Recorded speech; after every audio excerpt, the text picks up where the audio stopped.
Les bêtises de la République démocratique du Congo. Tu ne sais pas conduire, mais tu as un permis national de conduire avec validité de 5 ans. Tu apprends à conduire alors que tu as déjà ton permis de conduire. Beaucoup de véhicules arrivent neufs, ils circulent et s'amortissent complètement en République démocratique du Congo sans jamais avoir possédé un seul document.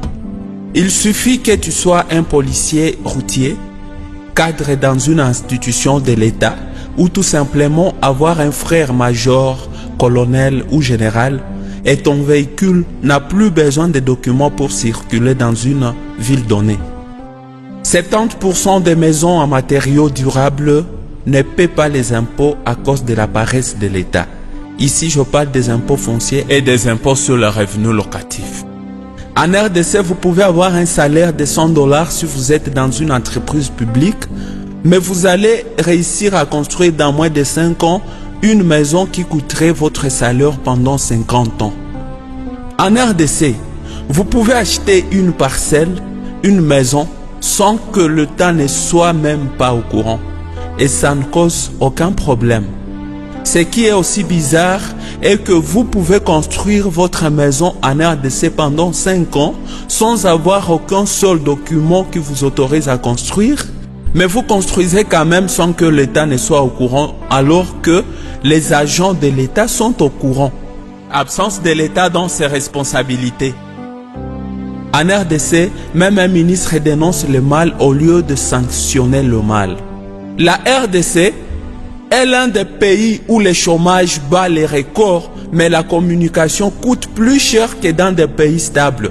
En RDC, on ne fabrique pas de téléphones, mais on fait payer l'argent de la protection des téléphones. Et une fois perdre votre téléphone, vous n'avez nulle part où aller demander les informations de votre téléphone perdu et pour lesquels vous avez payé de l'argent. En RDC, vous pouvez être élu député national, député provincial et sénateur, les trois à la fois.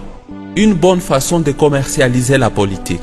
Si vous cherchez des écoles et des universités où l'on n'échoue jamais, venez en RDC. Le pays où vous pouvez passer des années sans aucune pièce d'identité alors que vous êtes étranger, c'est en RDC.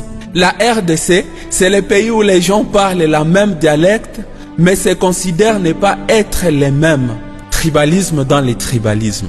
En RDC, ça n'inquiète personne que les bars et les discothèques fonctionnent 24 heures sur 24, que les églises naissent comme des champignons, que les écoles ne puissent respecter aucun critère d'existence, que les véhicules s'arrêtent, garent ou se réparent n'importe où. En RDC, c'est normal que la Régideso et la SNEL vous envoient une facture d'eau ou d'électricité alors que vous n'aviez bénéficié d'aucun seul jour de leur service pendant tout un mois. C'est aussi normal que vous ayez une dette d'eau et d'électricité de 5 ans. Bizarrement, en RDC, tout se détourne et c'est l'État qui crie au lieu de changer son système. Projet 100 jours, détournement. Projet Bukangalonzo, détournement. État de siège, détournement. Projet Chile-Djelou, détournement. Dans toutes les provinces, détournement. C'est irresponsable de faire toujours la même chose et s'attendre aux résultats différents. L'État congolais doit agir autrement. Connaissez-vous un pays où les entreprises lancent des offres d'emploi, organisent des tests d'embauche et font même passer les gens à l'interview alors que les recrues travaillent déjà? Venez en RDC. Chez nous, on n'a pas besoin de votre savoir pour travailler. On a plutôt besoin de votre parenté ou de votre familiarité avec le chef.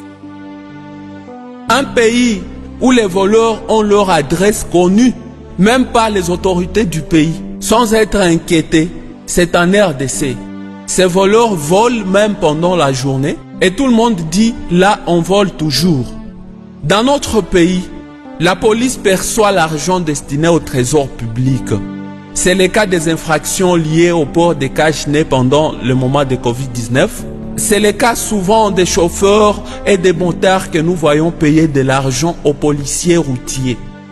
Notre pays a un ministère de l'industrie, mais il n'a pas d'industrie. Il a un ministère des mines, mais il n'a pas d'entreprise minière. Il a un ministère de l'agriculture, mais il ne produit rien.